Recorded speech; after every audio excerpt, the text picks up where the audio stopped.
ವಿಧಾನಸೌಧದ ಸಚಿವಾಲಯದ ನೌಕರರು ಭಾಗವಹಿಸಿದ್ರು. 7ನೇ ವೇತನ ಆಯೋಗದ ಶಿಫಾರಸು ಶೀಘ್ರ ಜಾರಿಗೆ ಒತ್ತಾಯಿಸಿದ್ದಾರೆ. ಎನ್ಪಿಎಸ್ ರದ್ದು, ಹಳೆ ಪಿಂಚಣಿ ವ್ಯವಸ್ಥೆ ಜಾರಿಗೆ ತರೋದಕ್ಕೆ ಆಗ್ರಹಿಸಿದ್ದು ಮುಖ್ಯ ಕಾರ್ಯದರ್ಶಿಗೆ ಮನವಿ ಸಲ್ಲಿಸಿದ್ದಾರೆ ಪ್ರತಿಭಟನಾ ನಿರತ ನೌಕರರು.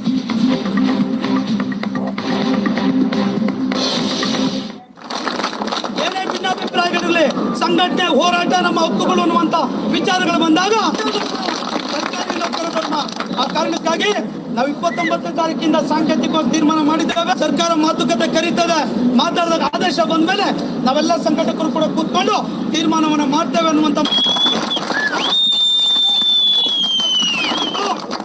ರಿಪೋರ್ಟ್ ಕೊಟ್ಟಿಲ್ಲ. ಇವತ್ತು ಪ್ರತಿಭಟನೆ ನಡೆಸಿದ್ದಾರೆ.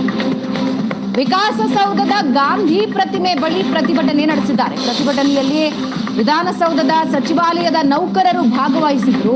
7ನೇ ವೇತನ ಆಯೋಗದ ಶಿಫಾರಸು ಶೀಘ್ರ ಜಾರಿಗೆ ಒತ್ತಾಯಿಸಿದ್ದಾರೆ. ಎನ್ಪಿಎಸ್ ರದ್ದು, ಹಳೆ ಪಿಂಚಣಿ ವ್ಯವಸ್ಥೆ ಜಾರಿಗೆ ತರೋದಕ್ಕೆ ಆಗ್ರಹಿಸಿದ್ದು ಮುಖ್ಯ ಕಾರ್ಯದರ್ಶಿಗೆ ಮನವಿ ಸಲ್ಲಿಸಿದ್ದಾರೆ ಪ್ರತಿಭಟನಾ ನಿರತ ನೌಕರರು.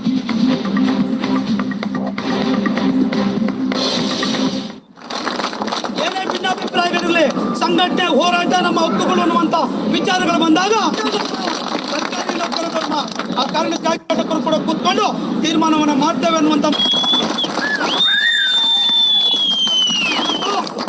ರಿಪೋರ್ಟ್ ಕೊಟ್ಟಿಲ್ಲ. ಇವತ್ತು ವಿಧಾನಸೌಧದ ಗಾಂಧಿ ಪ್ರತಿಮೆ ಮುಂಭಾಗ ಒಂದು 4-5 ಸಾವಿರ ಜನ ಬೆಂಗಳೂರು ನಗರದ ಸಚಿವಾಲಯದ ನೌಕರೆಲ್ಲ ಕೂಡ ಒಟ್ಟಾಗಿ ಸೇರಿ ಒಂದು ಸರ್ಕಾರಕ್ಕೆ ಮನವಿ ಕೊಡೋ ಕಾರ್ಯಕ್ರಮನ ಇಡೀ ರಾಜ್ಯದಲ್ಲಿ ಹಮ್ಮಿಕೊಂಡಿದ್ವಿ.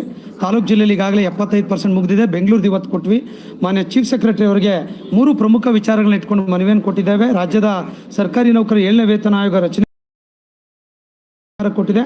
ಅವು ಕೊಟ್ಟಿರುವಂಥ ವರದಿಯನ್ನು ಯಥಾವತ್ತಾಗಿ ಅನುಷ್ಠಾನಗೊಳಿಸ್ಕೊಳ್ಳುವಂಥದ್ದು ಒಂದು ಬೇಡಿಕೆ. ಕಾರಣ ಏನು ಅಂದರೆ ಈಗಾಗಲೇ 19 ತಿಂಗಳು ಕಳೆದಿದೆ, 2 ವರ್ಷ ಅವಧಿ ಮುಗಿದಿದ್ರು ಕೂಡ ಇನ್ನೂ ಕೂಡ ಕಾರ್ಯಗತ ಆಗಿಲ್ಲ ಅನ್ನುವಂಥದ್ದು ಒಂದು ಪ್ರಮುಖವಾಗಿರುವಂಥ ಕಾರಣ. ಮತ್ತು ಜೊತೆಗೆ ಜನರ ಜೀವನ, ಲೈಫ್ ಸ್ಟೈಲು, ನೌಕರರ ದೈನಂದಿನ ಬದುಕು ಕೂಡ ತುಂಬ ಕಷ್ಟದಿಂದ ಕೂಡಿದೆ ಅನ್ನುವಂಥದ್ದು ಕಾರಣವನ್ನು ಇಟ್ಟು ಗಮನ ಸೆಳೆದಿದ್ದೇವೆ. ಹಾಗೆ NPS OPS ಆಗಬೇಕು ಅನ್ನುವ ಡಿಮ್ಯಾಂಡು ಕಳೆದ 7-8 ವರ್ಷಗಳಿಂದ ಇದೆ. ಆದರೆ ಸರ್ಕಾರ ಎಲ್ಲೋ ಒಂದು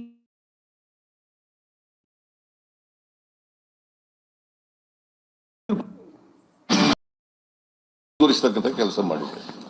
ಕುಮಾರಸ್ವಾಮಿ ಅವರಿಗೋಸ್ಕರ ಮಾಡಿ. Sir, yesterday you have tweeted saying that BJP has not respected Swami Vivekananda. Sir, you have tweeted saying that BJP state in charge has not respected Swami Vivekananda. Respecting human beings.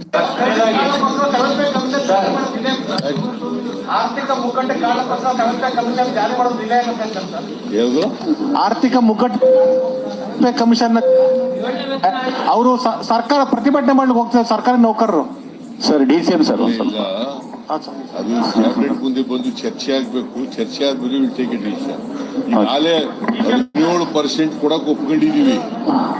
17% ಅವರು recommend ಮಾಡಿದ್ದಾರೆ.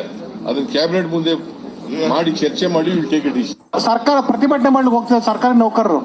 Sir DCM sir ಅದು cabinet ಮುಂದೆ ಬಂದು ಚರ್ಚೆ ಆಗ್ಬೇಕು. ಚರ್ಚೆ ಆದ್ಮೇಲೆ will take it decision. ಅದು ಕ್ಯಾಬಿನೆಟ್ ಮುಂದೆ ಬಂದು ಚರ್ಚೆ ಆಗ್ಬೇಕು. ಚರ್ಚೆ ಆದ್ಮೇಲೆ ವಿಲ್ ಟೇಕ್ ಇಟ್ ಡಿಸಿಷನ್. ಈಗಾಗಲೇ 17% ಕೊಡಕ್ ಒಪ್ಕೊಂಡಿದೀವಿ. ಅದನ್ನ ಕ್ಯಾಬ್ ಡೋರ್ ಟು ಡೋರ್ ಮಾಡ್ತೀವಿ. ಆಮೇಲೆ ಇನ್ನೇನಾರ ಕೇಳೋದಿದೆಯಾ? 17% ಅವರು ರೆಕಮೆಂಡ್ ಮಾಡಿದ್ದಾರೆ. ಅದನ್ನ ಕ್ಯಾಬಿನೆಟ್ ಮುಂದೆ ಮಾಡಿ ಚರ್ಚೆ ಮಾಡಿ will take it decision. Random ಆಗಿ ಮಾಡಿದೀವಿ. ಇನ್ನೊಂದು ವಿಚಾರ, ಮತ್ತೆ ಕುಮಾರಸ್ವಾಮಿ ಅವರು ಇವತ್ತು ಜನತಾ ದರ್ಶನ ಮಾಡ್ತಾ ಇದ್ದಾರೆ. ಅದಕ್ಕೆ ಕ್ಯಾಬಿನೆಟ್ ನಲ್ಲಿ ನನ್ನ ಡಿಸಿಷನ್ ಮಾಡಿದ್ದಾರೆ, ಯಾರು ಅಧಿಕಾರಿಗಳು ಹೋಗಬಾರದು ಅಂತ ಆದೇಶ ಹೊರಡಿಸಿದ್ದಾರೆ CM ಮತ್ತೆ DCM ಅಂತ ಹೇಳಿದ್ದಾರೆ. ಯಾರು? ಜನತಾ ದರ್ಶನಕ್ಕೆ ಕುಮಾರಸ್ವಾಮಿ ಜನತಾ ದರ್ಶನಕ್ಕೆ. ನೋಡಪ್ಪ, ಇದು ಜನತಾ ದರ್ಶನ ಮಾಡೋದು ಚೀಫ್ ಮಿನಿಸ್ಟ್ರು, ಡಿಸ್ಟ್ರಿಕ್ಟ್ ಮಿನಿಸ್ಟರ್ಗಳು ಮಾಡ್ತಕ್ಕಂಥದ್ದು. ಅದು ಹಿಂದೇನು ಕೂಡ ಇದು ಹೊಸದೇನಲ್ಲ, ಹಿಂದಿನಿಂದ ನಡ್ಕೊ ಬಂದಿದೆ. ಅವ್ರ ಕಾಲದಲ್ಲಿ ಲೀಡರ್ ಆಫ್ ದಿ ಅಪೋಸಿಷನ್ಗೆ ಮಾಡಕ್ ರಿವ್ಯೂ ಮಾಡಕ್ ಬಿಡಲ್ಲ ಅಂತ ಆದೇಶ ಹೊರಡಿಸ್ಬಿಟ್ರು ಅವರು. BJP ಅವರು ಲೀಡರ್ ಆಫ್ ದಿ ಅಪೋಸಿಷನ್ಗೆ ರಿವ್ಯೂ ಮೀಟಿಂಗ್ ಮಾಡಬಾರದು ಅಂತ ಆದೇಶ ಹೊರಡಿಸ್ಬಿಟ್ರು. ಇದು ಕುಮಾರಸ್ವಾಮಿಗೋಸ್ಕರ ಮಾಡಿರ್ತಕ್ಕಂಥದ್ದಲ್ಲ, ಹಿಂದಿನಿಂದ ಇದನ್ನ ಮುಂದುವರಿಸತಕ್ಕಂಥ ಕೆಲಸ ಮಾಡಿದೆ.